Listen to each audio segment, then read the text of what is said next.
प्रवेश खुला आहे. दिग्रस विभागीय शिक्षण प्रसारक मंडळ दिग्रस संचालित बापूरावजी भुटले कला, नारायणराव भट वाणिज्य व बापूसाहेब पाटील विज्ञान महाविद्यालयात इयत्ता 11वी तसेच पदवी व पदव्युत्तर अभ्यासक्रमांसाठी प्रवेश प्रक्रिया सुरू आहे. 11वी ऑनलाईन नोंदणीसाठी संपर्क करा प्राध्यापक HR Deshpande 9405947625. BA BCom BSc MSc MCom PhD प्रवेश NEP 2020 नुसार प्रवेश मर्यादित जागांवर. पहिले येण्यास प्राधान्य. संपर्क प्राध्यापक VD जाधव 9421770128. महाविद्यालयाच्या खास वैशिष्ट्यांमध्ये अनुभवी प्राध्यापक, संगणक प्रयोगशाळा, करिअर कट्टा, NSS NCC, प्लेसमेंट संधी, स्मार्ट क्लासरूम. प्रवेशासंबंधित काहीही अडचण असल्यास प्राचार्याशी संपर्क करावा. प्राचार्य डॉक्टर अरविंद लाडोले. आजच प्रवेश घ्या आणि उज्ज्वल भविष्याची दिशा ठरवा. दिग्रस में चांदनगर से सटे आर्नी रोड पर स्थित एक बड़ी नाली बुरी तरह से फूट गई है। इस दुरावस्था में यहाँ से गुजरने वाले लोग बेहद परेशान हैं। गुस्साए लोगों ने पालिका प्रशासन से इस नरक यातना से निजात दिलाने की मांग की है। पेश है दिग्रस संवाददाता जुबैर खान की एक खास रिपोर्ट। किसी को दुख देना, शारीरिक तौर पर किसी से हिंसा करना, यातनाएं पहुंचाना, तकलीफ देना, इन सारे क्रियाकलापों को हिंदी और मराठी में क्रूरता और इंग्लिश में ब्रुटैलिटी और उर्दू में जुल्म कहते हैं, जो अपराध की श्रेणी में आता है। लेकिन कुछ क्रूरताएं ऐसी होती हैं जिसके करने पर न तो इसे क्रूर कहा जाता है और न ही अपराध की श्रेणी में इसे लाया जाता है।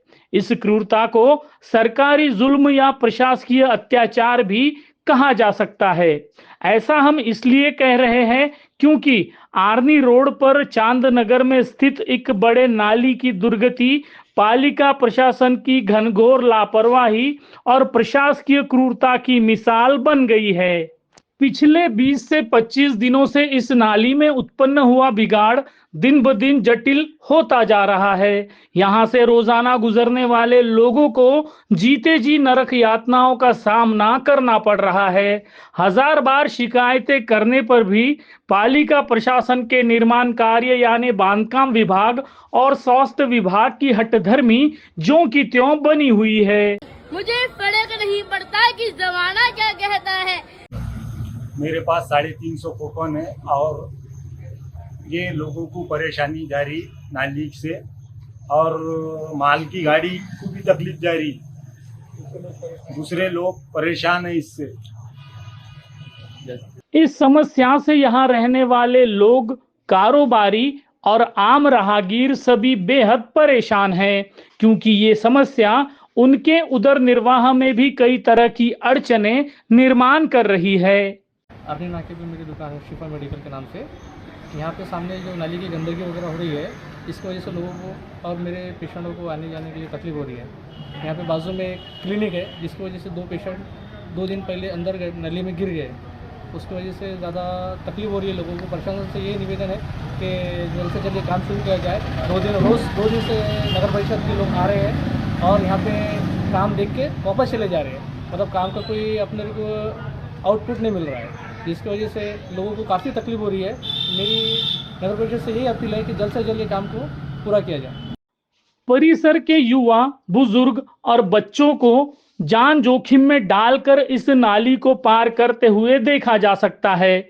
बीते कुछ दिनों में नाली पार करते समय कुछ बुजुर्ग और छोटे बच्चों के गिरने और चोटिल होने की घटनाएं भी सामने आई है। यही वजह है कि यहाँ के लोगों का गुस्सा पालिका के बांधकाम विभाग प्रशासन पर फूट रहा है। हमारे सीओ साहब से मेरी इल्तिजा है कि ये जो चांदनगर की जो नाली है, इसमें लोग गिर रहे हैं। 5 टाइम नमाज को जाने वालों के लोगों के कपड़े खराब हो रहे हैं। पहले नाली ब्लॉक थी, अब नाली बनाने के लिए आपने वादा किए थे कि 2-4 दिन में बना देंगे। 15-20 दिन से ऐसी पड़ी है। छोटे बच्चे गिर रहे हैं, बूढ़े लोग गिर रहे हैं। बहुत ज्यादा तकलीफ है। सीओ साहब से हाथ जोड़ के विनती है कि इधर भी ख्याल रखे और प्रशासन को जगाए और हमारा काम जल्द से जल्द करें, यही विनती है। बद से बदतर अवस्था में पहुंच चुकी इस नाली की दुर्गति के बारे में जब इनबीसीएन न्यूज चैनल ने मुख्याधिकारी अतुल पंत से फोन पर संपर्क किया, तब उन्होंने इसे तत्काल रूप से हल करने का आश्वासन दिया। देखना होगा कि इस समस्या का हल तत्काल निकल कर आता है या फिर जल संकट की तरह यह समस्या भी परिसर वासियों के लिए जी का जंजाल साबित होती है। इनबीसीएन न्यूज के लिए दिग्रस से जुबैर खान की रिपोर्ट।